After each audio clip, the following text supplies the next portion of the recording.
विद्यालय में हर शनिवार को अनेक प्रकार की गतिविधियां करवाई जाती हैं। आज हमने भी एक छोटा सा प्रयास किया है कि अपने पाठ्यक्रम को पाठ्यक्रम की विषय वस्तु को किस प्रकार रुचिकर और आनंदपूर्वक बनाया जा सकता है, जिसके माध्यम से बच्चे खेल खेल में सीख सकें। आज मेरे विद्यार्थियों ने भी एक लघु पाठिका तैयार की है, जिसके माध्यम से वे अपने विषय को बड़ी ही आसानी से आप लोगों को समझाएंगे और आपको यह विषय बहुत जल्दी समझ में भी आ जाएगा। और अब मैं मेरे विद्यार्थियों को प्रमाण सौंप रही हूँ कि वो अब आगे आए और अपना नाटक प्रस्तुत करें। अरे भाई, तुम कौन हो जो इतने सच सवर के आए हो? तुम मुझे नहीं जानते? मैं हूँ अलंकार। अलंकार अलंकार ये अलंकार क्या होता है? अलंकार का शाब्दिक अर्थ है आभूषण, गहने। जिस प्रकार नारी अपने आप को सुंदर दिखाने के लिए गहने आभूषणों का प्रयोग करती है, सस्ती है, संवरती है। हाँ भाई, नारी ही क्यों, आजकल तो पुरुष भी अपने आप को सजाने के लिए संभव प्रयास करते हैं। हाँ, सही कहा। आजकल सब अपने आप को सुंदर दिखाने का प्रयास करते हैं। नारी ही नहीं, पुरुष भी अपने आप को सुंदर दिखाने का हर संभव प्रयास करते हैं। हाँ भाई, पुरुष तो कड़े ही पहनते हैं, चैन पहनते हैं और यहाँ तक कि सेंट वेंट भी लगाते हैं। हाँ, सही कहा। अलंकार भाई, अब आप आपके बारे में कुछ और बता सकते हो? हाँ, अब मैं तुम्हें अपने परिवार से मिलाता हूँ। अनुप्रास, चंदू के चाचा ने चंदू की चाची को चांदी चॉकलेट, चांदी की चम्मच से चटनी चटाई। अरे भाई, अब ये क्या है, पगला गए हो क्या? अरे नहीं, मैं बिल्कुल ठीक हूँ। जैसा कि आपने सुना, इसमें 4 वर्ण की आवृत्ति बार-बार हो रही है, इसलिए यह है अनुप्रास अलंकार। अच्छा, तो वर्णों की बार-बार आवृत्ति को अनुप्रास अलंकार कहते हैं। हाँ, जिस काव्य में एक ही व्यंजन या एक ही वर्ण की बार-बार आवृत्ति होती है, वहाँ अनुप्रास अलंकार होता है। जैसे रघुपति राघव राजा राम, पतित पावन सीताराम। जैसा आपने सुना, इसमें वह वर्ण की आवृत्ति बार-बार हो रही है, इसलिए यह है अनुप्रास अलंकार। अरे मेरे बारे में तो कुछ पूछना ही नहीं है। मैं हूँ जमक अलंकार, जहाँ एक शब्द भिन्न हो जावे और अन्य भिन्न हो जावे, वहाँ यमक अलंकार होता है। जहाँ एक शब्द एक से ज्यादा बार आए तो हर बार उसका अर्थ अलग हो। जैसे काली घटा का घमंड घटा। काली घटा का घमंड घटा, ये क्या बोल रहे हो? अरे तुम नहीं समझते। काली घटा का घमंड घटा में घटा शब्द 2 बार आया है। एक घटा शब्द का अर्थ बादल और दूसरे घटा शब्द का अर्थ का होना। अरे श्लेष भाई, तुम क्यों दूर खड़े हो और यमक से क्यों चिपके हुए हो? हाँ भाई, मैं श्लेष अलंकार, जिसका अर्थ होता है चिपकना। जब किसी वाक्य में एक शब्द के साथ अनेक सारे शब्द चिपके हुए होते हैं, वहाँ श्लेष अलंकार होता है। एक शब्द के साथ 2 या 2 से अधिक शब्द अर्थ चिपके हुए होते हैं, वहाँ श्लेष अलंकार होता है और उन्हें खींच कर निकालना पड़ता है। जैसे तत् पानी राग के बिन पानी सबसे, पानी गए न उड़े मोती मानुष। अरे भाई, पानी क्या कर रहे हो? इसके बारे में कुछ हमें बताओ। हाँ भाई, पानी शब्द यहाँ पर 3 बार आया है, अपने साथ अनेक सारे अर्थ लेकर आया है।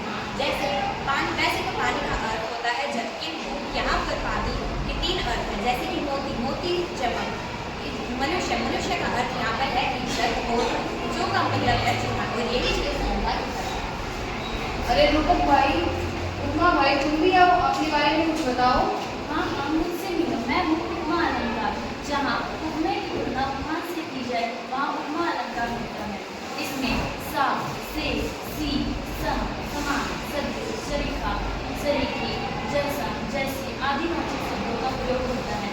जैसे पीपल का सरिस मंडोला, यहाँ मन की तुलना पीपल के पत्ते से की गई है। मैं हूँ रूपक अलंकार, जहाँ उपमे का उपमान के साथ आरोप पाया जाए, वहाँ रूपक अलंकार होता है। इसमें उपमान और उपमे और उपमान के अतिरिक्त समानता पाई जाती है, इसीलिए उपमे को एक मान लिया जाता है। मैया, मैं तो चंद्र की लोगा लेती हूँ।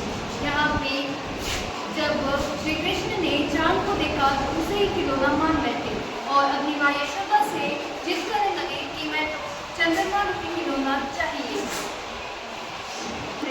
मैं हूँ उत्प्रेक्षा अलंकार, जहाँ उपमेय के उपमान की संभावना पाई जाए, वहाँ उत्प्रेक्षा अलंकार होता है। इस अलंकार में मानो मनो मनो मनो, जानो जनो जनो जनो, जोड़ी आदिवाचक शब्दों के द्वारा उपमेय को उपमान मान लिया जाता है। आप कोई उदाहरण बता सकते हो? जरूर, जैसे कि सिर फट गया उसका वही मानो अनुमन का खड़ा, इस अलंकार और यहाँ मानववाचक शब्द के द्वारा उपमेय को उपमान मान लिया गया है, अतः यहाँ उत्प्रेक्षा अलंकार है। और देखो, पद्मावती सबे सखी बुलाई मनोकुल वही सबे चली आई।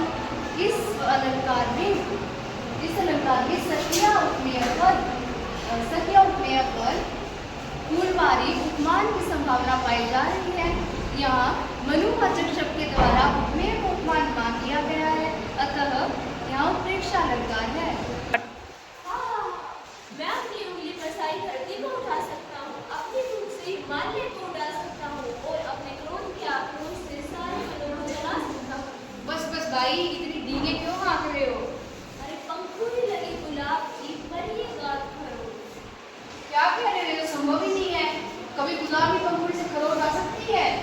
अरे मैं यही तो बताना चाहता हूँ कि जहाँ किसी विषय और वस्तु को बढ़ा चढ़ाकर बताया जाए वहाँ अतिशयोक्ति अलंकार होता है। जैसे कि हनुमान की पूछ में लग न पाई आग, लंका सिद्धि चल गई गए निशाचर भाग। यहाँ पर हनुमान की वीरता के बारे में बढ़ा चढ़ाकर बताया गया है, इसलिए महानिरण भाई, रुको, कहाँ जा रहे हो? मुझे भी तो अपने विषय के बारे में बताने दो ना। जहाँ जड़ प्रकृति पर मानवीय क्रियाओं तथा भावनाओं का आरोप पाया जाए वहाँ पर मानवीकरण अलंकार होता है। जैसे बादल आए पटखन के सवर के, यहाँ पर बादलों पर मानवीय क्रियाओं का आरोप है। एक और उदाहरण देखो, जैसे धूल भागी घाघरा उठाए, यहाँ पर धूल पर मानवीय क्रियाओं का आरोप है। ये थी एक छोटी प्रस्तुति। आशा है कि आप सभी अलंकारों के बारे में जान चुके होंगे। धन्यवाद।